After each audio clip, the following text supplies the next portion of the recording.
What's going on, everyone? Jeremy here, Unsleeved Media. And this is not an April Fool's joke. This is a video that is has been a long time coming, and I just haven't got around to making it. But I think it's time to say goodbye. I've been YouTubing in the Magic the Gathering and then subsequently the board gaming space for many years, shared many awesome memories with all of you. From opening up not one but two foil Jaces, that epic Mox Ruby video, our amazing vlogs, journeys, pre-release vlogs, meeting so many of you at Grand Prix, places like Gen Con, growing friendships together, many of you whom I still talk to on a semi-regular basis.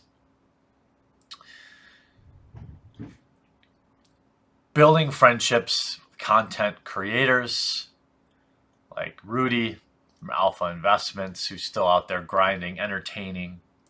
Rogue Deck Builder, building adversaries in people like the Mana Source and Tolarian Community College. I feel like there's just nothing left for me to do in this space. Opening cards was what I enjoyed the most, and as card quality diminished, as it became more clear that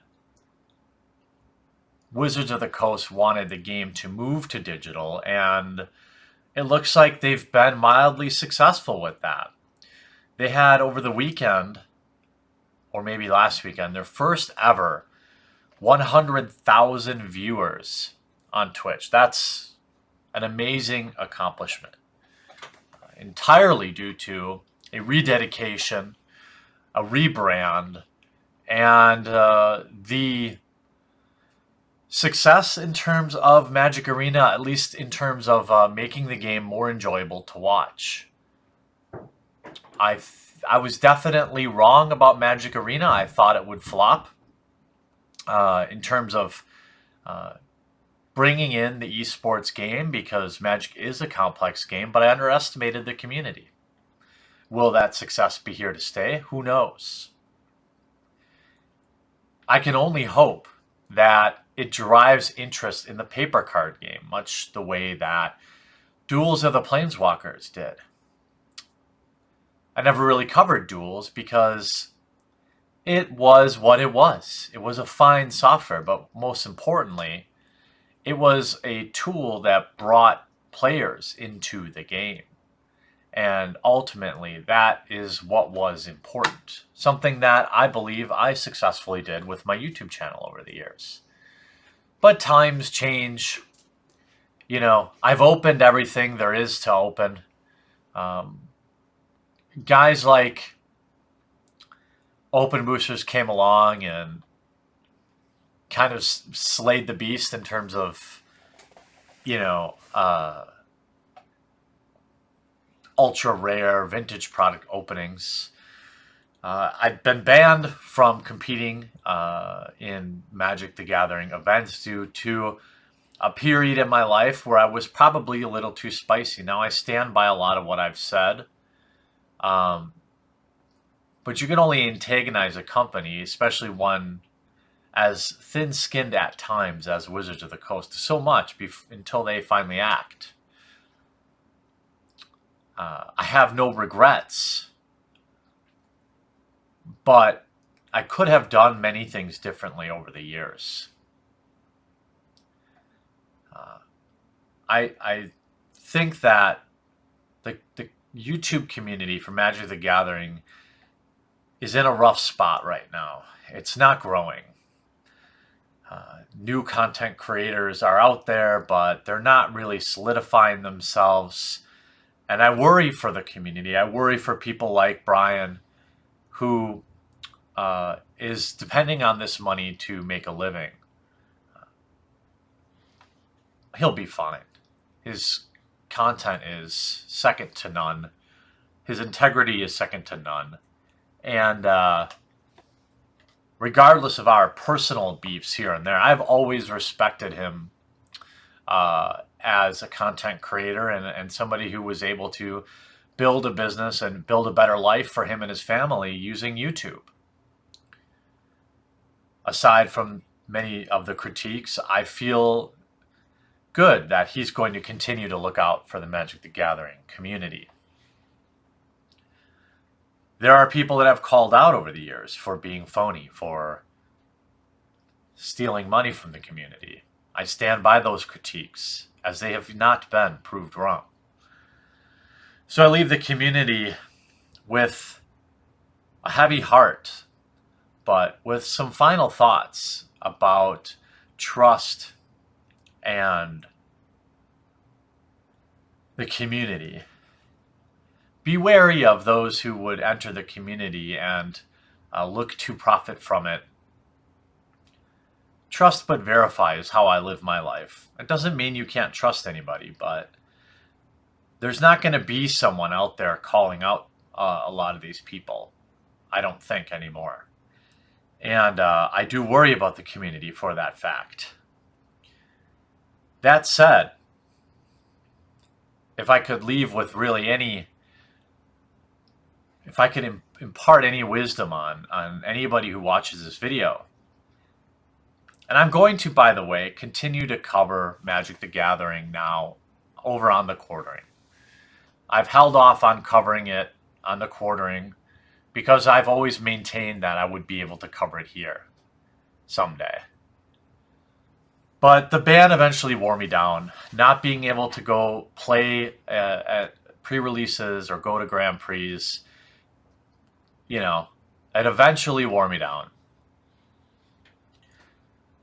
But if I have any final advice, it's that Twitter and YouTube and social media around Magic the Gathering, for all its positives, also provides an inordinate amount of negatives. A large percentage of the toxicity you find around the Magic the Gathering community comes from content creators and online personalities. If you want to enjoy Magic the Gathering, just stay off of the Magic Twitter sphere. It's a bunch of morons. The Facebook community's toxic. It just doesn't reflect what it's really like showing up at your local game store on a Friday night or on a draft night or for EDH on Sundays or for a pre-release. Those people aren't at your local game store for the most part. And if they are, they're not talking like that. They're not shaming people for things they've said. They're not looking for clout. They're looking to play the game. And ultimately, that's what matters. Magic, in its purest form, is played in the local game store, a dying business in 2019. I have grave concerns for that business model. It was never one that was wildly profitable, but Wizards of the Coast, over the past several years, have actively forgotten that business. They've actively done things to hurt that business, like having their big Magic Arena events on Friday nights when people used to go to the local game stores. Please, if you have one worth supporting, always remember your local game store.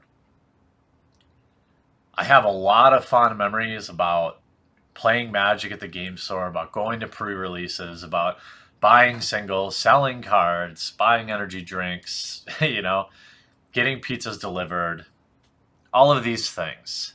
That is the part of Magic that matters. Not the BS you find on social media, not stupid spoilers, not what e-celebs like myself say about the game. We don't matter.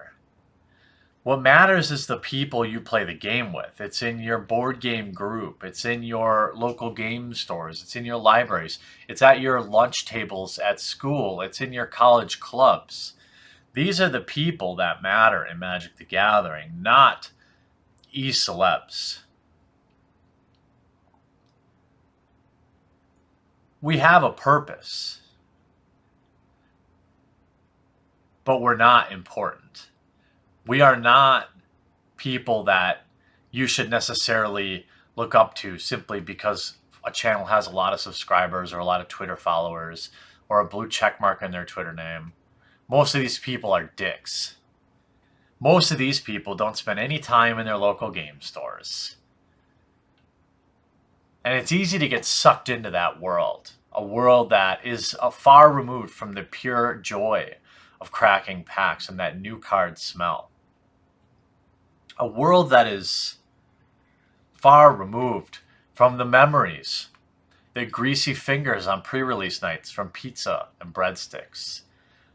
Far removed from the Sunday afternoon quiet EDH groups of buddies that have been meeting for many years. Far removed from the home play groups, test groups, game nights. And so, if I could leave the Magic community with anything, it would hopefully be to provide some perspective that Magic the Gathering is so much more than what you'll find online. And to not forget, to never forget your local game stores, your friends, the memories. It's easy to get sucked into chasing expensive rares and what's the latest deck tech, and I see more of that coming down the pipe as Magic continues to push to be more of an esport and remove the humanity from the game. It will become just a digital interaction. It won't be about building friendships to the company anymore, but the players, the ones here, it will always be about that. And that's what it always was about me and for me. And, while sometimes I lost that perspective, I was always able to regain it. And I always would defend local game stores and play groups, and I think they need protection still. And I don't think Wizards of the Coast is going to do it. So however many people watch probably the last video I make on this channel, just remember that Magic is about the people first. It's about bringing people together. It's not about retweets and hot takes and which artist voted for what president. That is all pointless bullshit.